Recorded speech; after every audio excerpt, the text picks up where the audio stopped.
মা আমি তো আমার মতো করে হাঁটি, আমি তোমার মতো হাঁটি না, বাবার মতো হাঁটি না, আমি আমার মতো করে হাঁটি, আমি আমার মতো করে কথা বলি। বড়দা আমাকে মারে কেন? মার মানে মার কোনো আনসার ছিল না আমাকে দেওয়ার মতো। মারও নীরবতা আমাকে বুঝাইছে যে আসলেই বোধহয় কোনো সমস্যা আমার মধ্যে আছে, আমি হচ্ছে সমস্যাযুক্ত একটা প্রাণী, যে এই পরিবারে বসবাস করার মতো যোগ্যতা তার আস্তে আস্তে কমে যাচ্ছে।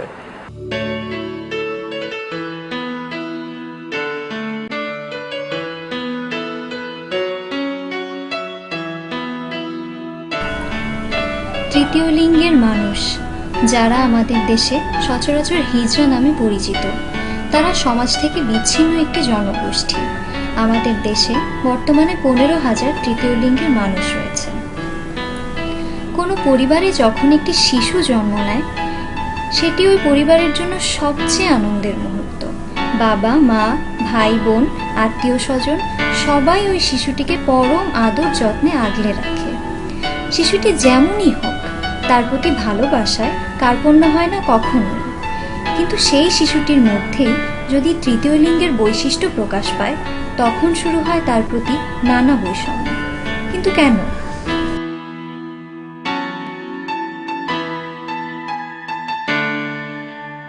আমি যখন আমার পরিবারের কথা বলবো, আমার পরিবার বা আমার আত্মীয় স্বজনরা, বাবা মা যখন বোঝা শুরু করলো যে আসলে সামথিং রং, তো আমার বাবা ভীষণ পজিটিভ ছিলেন, মা তো অবশ্যই পজিটিভ ছিলেন।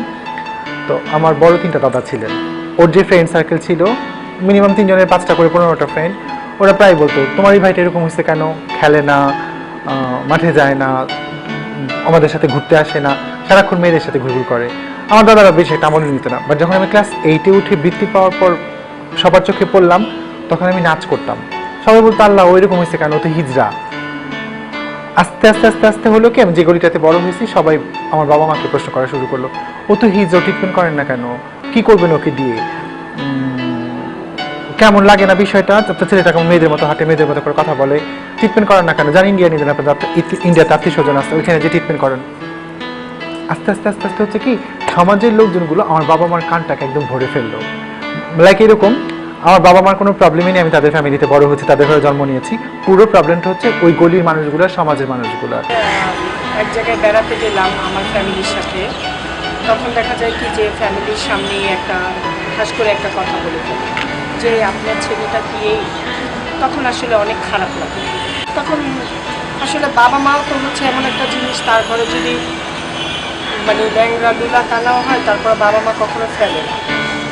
কিছু কিছু মানে ক্ষেত্রে, যেমন আমরা যতই বাবা মার কাছে যাই না কেন, কিছু কিছু ক্ষেত্রে দেখা যায় কি যে সমাজের মানুষই আমাদের বাবা মার কাছে থাকতে দিচ্ছে না। আমি যতই ভালো হয়ে চলতে চাই, যতই সমাজের সাথে মিশতে চাই, যতই বাবা মার সাথে চলতে চাই, কিছু কিছু সমাজের ক্ষেত্রে মানুষের জন্য চলতে পারি না। সব কিছু মিলাই না, জানেন, কৃতজ্ঞতা ছিল না বড়দার কাছে, অ্যাপ্রিসিয়েট করতো না। আমি যখন কোনো কম্পিটিশনে ফার্স্ট হতাম, বড়দা কখনো অ্যাপ্রিসিয়েট করতো না, ভুরু কুচকায় রাখতো। আমি যখন নাচের জন্য মেকআপ নিয়ে বাসা থেকে বেরোতাম বড় কোনো প্রোগ্রাম করার জন্য, কোনো অ্যাপ্রিসিয়েশন ছিল না। এই যে বোঝাটা যখন আস্তে আস্তে আস্তে আস্তে ইন্টারমিডিয়েট গেলে কিন্তু একটা ছেলে বোঝে বা একটা মেয়ে বোঝে তার জীবনের কি অবস্থা, সেই কোন অবস্থায় আছে, সব জায়গায় আমার গ্রহণযোগ্যতা ছিল 110%। অগ্রগামী ভূমিকা ছিল, নাচ করতাম, নবীন বরণে নাচ করতাম, সুন্দর করে কথা বলতে পারতাম, একটা প্রেজেন্টেবল ছিলাম ছোটবেলা থেকে। বাট যখন দেখি পরিবার থেকে আসলে কোনো রিকগনাইজেশন নাই, তখন আমার মধ্যে আস্তে আস্তে আস্তে আস্তে কিছু হতাশা ঢুকে গেল। তার মানে কি পরিবারটা আমার জন্য না? তাহলে কি পৃথিবীতে আমি একা? মানে যারা মানুষ এবং যে কোনো একটা ফ্যামিলিতে সে জন্মগ্রহণ করেছে এবং সেটা আল্লাহর প্রথম, এই আমি চিন্তা করি মানুষ ইচ্ছে করে হয় না, সে ইচ্ছে করে হয় না বা কেউ করে না, আল্লাহ দিয়েছে। আল্লাহর সৃষ্টি হিসেবে মানবিক তার জন্য মানবিক তার মানব অধিকার হয়ে গেছে, সেই অধিকার হিসেবে তাকে প্রয়োজনীয় ব্যবস্থা গ্রহণ করা, তাকে সাপোর্ট দেওয়া যাবে।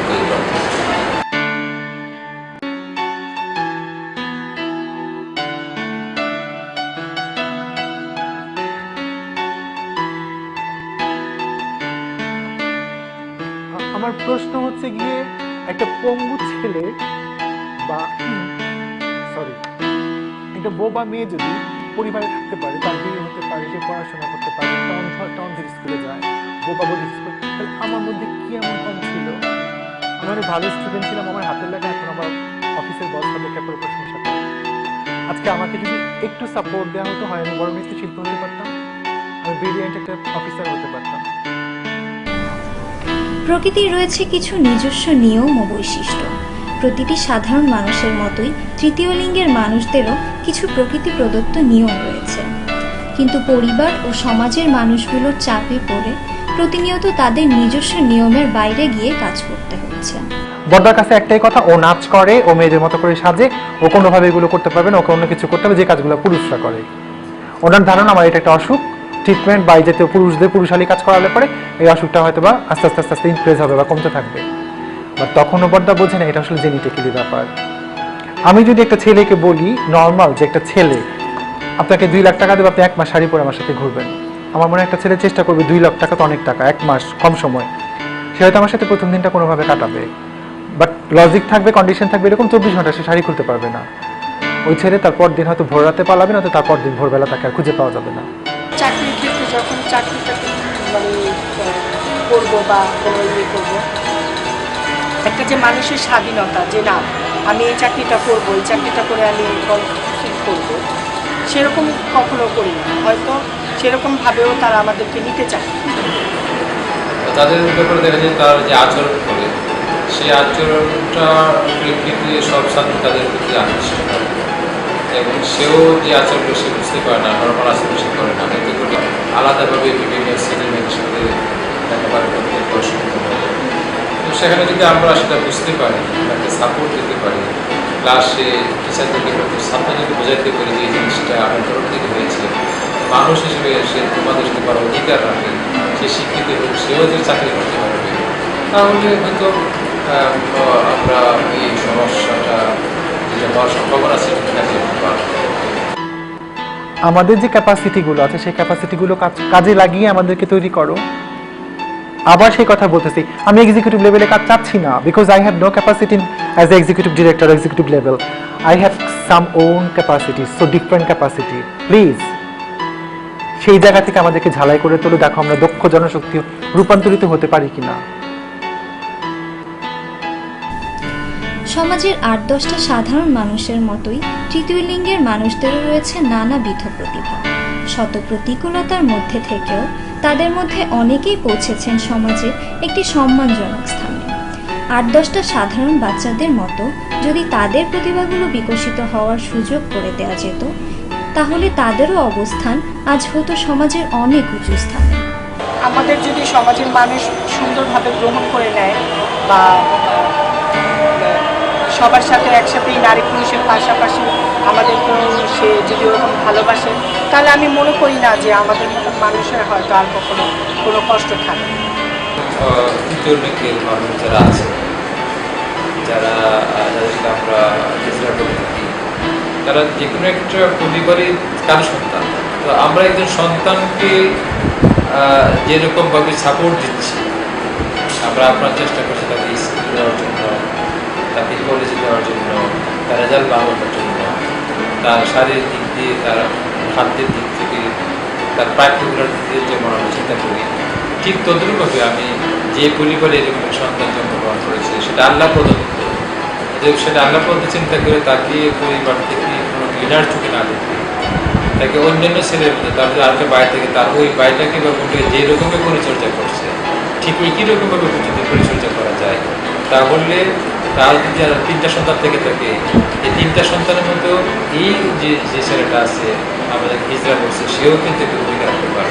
আমাদের মতো যেই সব শিশুগুলোর জন্ম হয় যে পরিবারগুলোকে, তাদের জন্য মেসেজ হচ্ছে তারা যাতে ওই সাপোর্টটাকে সরিয়ে না দেয়। জাস্ট একটা বাচ্চাকে তার ভিতটাকে শক্ত করার জন্য একটা মজবুত শক্তি দিয়ে তাকে তৈরি করে দেয়া, ইন্টারমিডিয়েট ম্যাট্রিক পর্যন্ত। তারপর সেই ইচ্ছে করে তার মধ্যে যদি সেই ক্যাপাসিটিগুলো থাকে তাহলে সে অবশ্যই দাঁড়াতে পারবে। এইটুকু ক্যাপাসিটি আমাদের মধ্যে আছে। সো বোঝা মনে না করে আমি বলবো যে আসলে সাপোর্টটা দিক সবাই। এই জন্য আমার বিশেষ করে অনুরোধ, যাদের পরিবারে এরকম সন্তান জন্মগ্রহণ করেছে, এটা কিন্তু কারো ইচ্ছা করা হয় নাই, আল্লাহ দিয়েছেন, আল্লাহর সৃষ্টির একটা রহস্য। অর্থাৎ আল্লাহর সৃষ্টিকে আমরা কেন মর্যাদা দেব না, আল্লাহর সৃষ্টিকে কেন আমরা তুচ্ছ-তাচ্ছিল্য করব? আসুন আমরা সবাই পরিবার থেকে, সমাজ থেকে, রাষ্ট্রীয়ভাবে তাদেরকে গ্রহণ করে নিই এবং তাদের জন্য আমরা কিছু করার চেষ্টা করি।